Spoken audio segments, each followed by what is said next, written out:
Have you been surfing porn on the internet?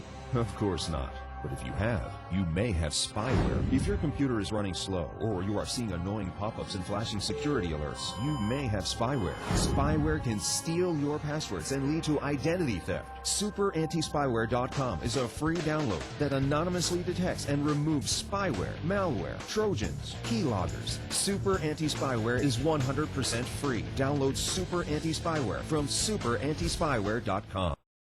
SureDog.com with Martin Kampmann, making quite a name for himself in the UFC middleweight division. You know, talk about your performances in the UFC, because a lot of people hadn't had a chance to see you coming from Europe. The European MMA scene not quite as developed as other parts of the world. You know, just talk about where you developed your style and you know, how you were invited to the UFC.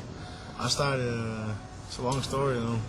I come from Denmark and started doing Thai boxing and amateur boxing there, and I started doing amateur MMA for Shooters MMA in Europe, which is like amateur MMA, no punches on the ground, and that's where I kind of got my first look into MMA. And then I started fighting in England, fought Case Warriors and a lot of other shows over there, and fought in Russia and just around Europe. Got my fight in WFA when I went here in the States, visited Mike Pyle, my friend up here, and got a spot in the UFC. So it all sort of just short. Yeah, it all sort of just happened for you. I mean, you got his fight in the WFA, and the WFA disappeared on everybody, and you know, you got hooked up, and here you are in the UFC and making quite a splash. I mean, people really enjoy the way you fight. You know, was there any sort of doubt on your part, having, you know, not really fought on the big stage like that as you first went into the UFC? Did you feel you could compete at that level, or did you have doubts? I was excited to fight, you know, in the UFC. It's always been a dream to fight in the UFC, you know. So I was really excited about that. But I've been working out with some tough guys, especially here at Randy's place, you know. Working out with some tough guys every day, so I can hang. Yeah. Who are some of the guys you work out with, and you know what they give you challenges? Who are some of your favorite sparring partners? My ass beat here every day. That's why I come here, you know. Got Randy, he's a badass, and Mike Pyle, Jay Ron, got Kendall coming in, and guy Joey Varner, and got so many good guys here to work out with, you know. Frank Drake, Phil Baroni, a lot of guys coming in here. It's the best place to work be. Talk about your fights in the UFC. You make your debut, good performance. You know, just take us through that fight, and then you know, what you were hoping to accomplish as you made your way now to fighting in the US.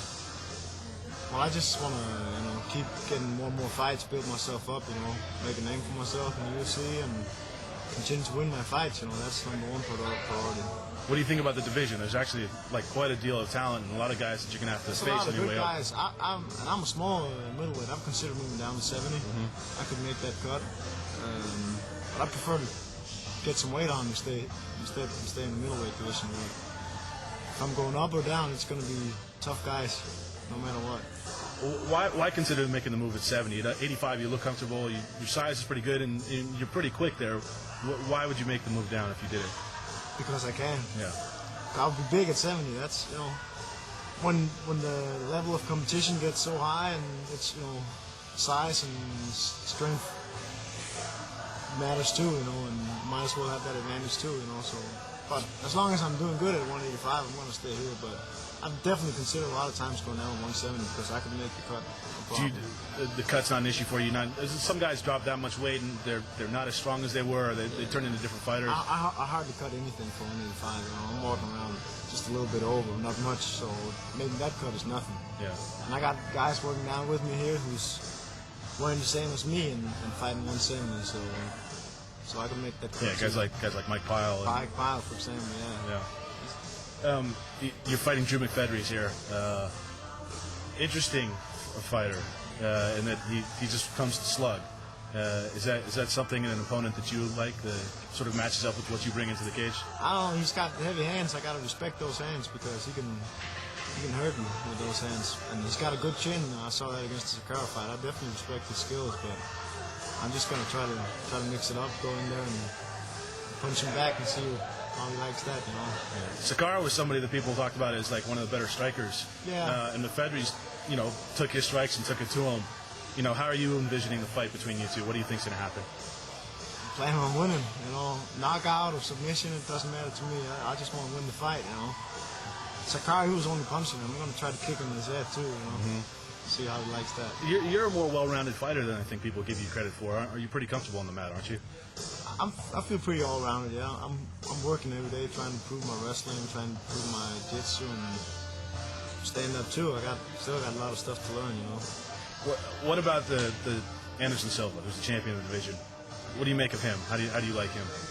He's a good fighter, and I admire his fighting style. I like to watch him fight. You know, but everybody got some weakness. Everybody can be beat. You know, it's on the right day. You know. Yeah. It looks like his next challenger might be Nathan Marquardt. Yeah. What do you think of that fight? And if they fight, and if you happen to fight the winner, who do you think you'd be fighting?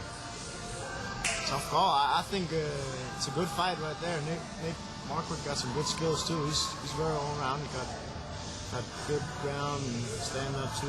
So I don't know. It's hard to call that one. I think everyone's rooting for Silva, you know, because he's been doing real good and beating these guys so fast. So hard to see him lose right now the way it is. But he's got some weak spots too, you know. Are we going to see you on pay-per-view on March 3rd? I hope so. Yeah, I'm the swing Bout, so I hope so. Hope to see me out there.